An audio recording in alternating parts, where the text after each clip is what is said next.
আসসালামু আলাইকুম এভরিওয়ান, কেমন আছেন সবাই? আশা করছি অনেক ভালো আছেন। আমিও ভালো আছি আলহামদুলিল্লাহ। আজকের পর্বে আমি করে দেখাবো কাটোয়া ডাটা রেসিপি। এটি রাজশাহী অঞ্চলের জনপ্রিয় একটি খাবার। রেসিপিটি আমি কিভাবে করেছি দেখতে চাইলে অবশ্যই আমার ভিডিওটি স্কিপ না করে প্রথম থেকে শেষ পর্যন্ত দেখুন। আমি এখানে কাটোয়া ডাটা কেটে নিয়েছি, তারপর এখানে কাঁঠালের বিচি দিয়েছি কয়েকটা, আর পেঁয়াজ কুচি দিয়েছি 2 টেবিল চামচ, হলুদ গুঁড়া 1 টেবিল চামচ, আর লবণ দিয়ে দেব 2 টেবিল চামচ।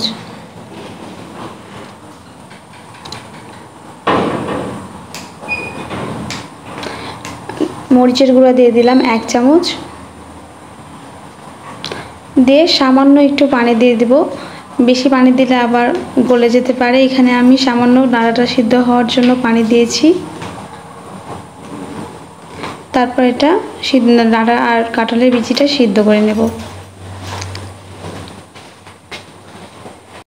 তারপর একটা ঢাকনা দিয়ে ঢেকে সিদ্ধ করে নেব। আমি একটু পর চেক করে নিয়েছিলাম ডাঁটাটা সিদ্ধ হয়েছে কিনা।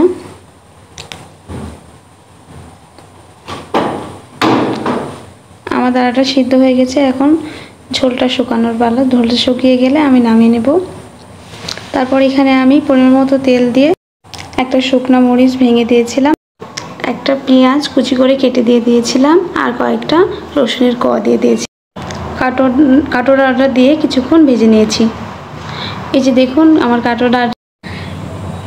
কাটোয়া ডাঁটা রেডি হয়ে গেছে। দেখুন কি সুন্দর লাগছে দেখতে। এই কাটোয়া ডাঁটা কিন্তু খেতে অনেক মজা। অবশ্যই আপনারা একবার হলেও ট্রাই করবেন। কে কে বানিয়েছিলেন কমেন্টে জানাবেন। অবশ্যই আমার চ্যানেলটি সাবস্ক্রাইব করবেন। আশা করছি সবাই সুস্থ থাকবেন, ভালো থাকবেন। আল্লাহ হাফেজ।